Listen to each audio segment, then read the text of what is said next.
Everybody, this is Louis Leyva, and I'm bringing you another episode of the Leyva Legacy. And I wanted to explain to you guys today on how to work with multiple offers. Some of you realtors that are just new in the business and you're getting your first listings, and right now it's a hot market, so there's a lot of properties that are moving extremely fast. So what do if you get 3 offers or you get a whole bunch of activity on your client's property? Well, what you need to do first is you need to sit back and you need to make sure you're doing everything correctly to be fair to everybody out there. So normally what you would do in a situation like this is you would speak to your seller and you say, listen, Mr. Seller or Mrs. Seller, we have a lot of activity on your property. So that means that we need to give everybody a fair opportunity to make their highest and best possible offer by a certain deadline. Now, I'm going through that situation right now with one of my properties.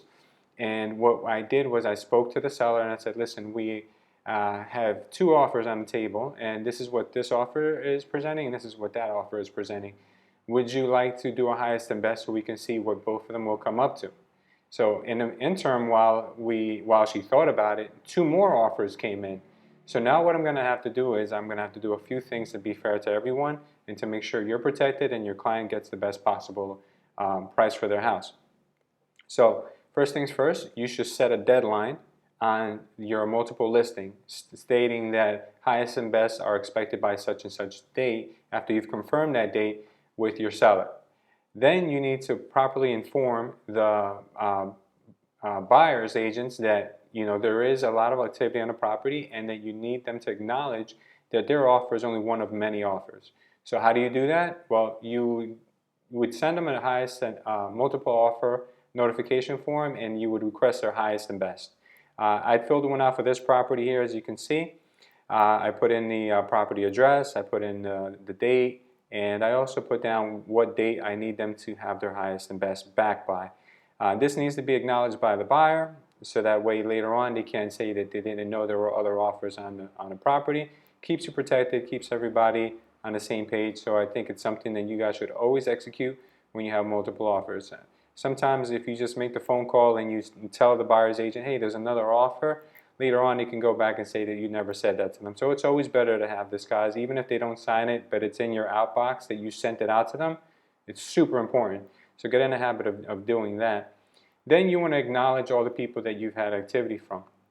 You do this one of 2 ways.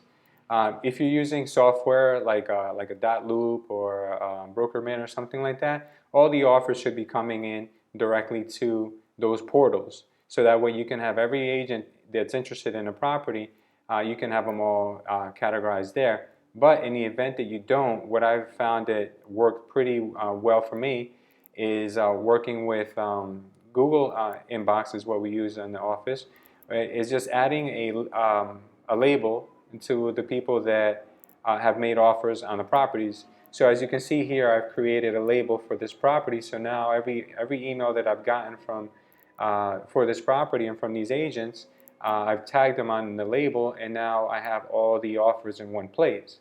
So what I'm going to do is I'm going to send an email to each one of these agents, and I'm going to say to them, hey, listen, Mr. Agent or Mrs. Agent, we have a multiple offers, so we're going to be requiring your client to sign the highest and best notification, and we need your final offer by such and such date. So that's how you would handle a highest and best situation with your seller and with multiple offers. You want to be, one thing about this business, guys, is that you don't want to be labeled as a person who's being unfair. Recently, I just did a highest and best earlier this week. 2 of the offers that were on the property were from my own office, and the other one was from a young broker from a different office.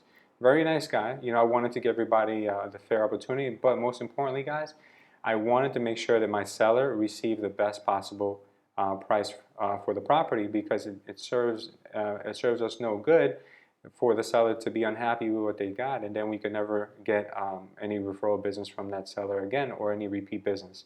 So there is a rate of return on treating your clients properly, even if you don't make the most amount of money now. But it always comes back in the end to always help you out in the future with future business.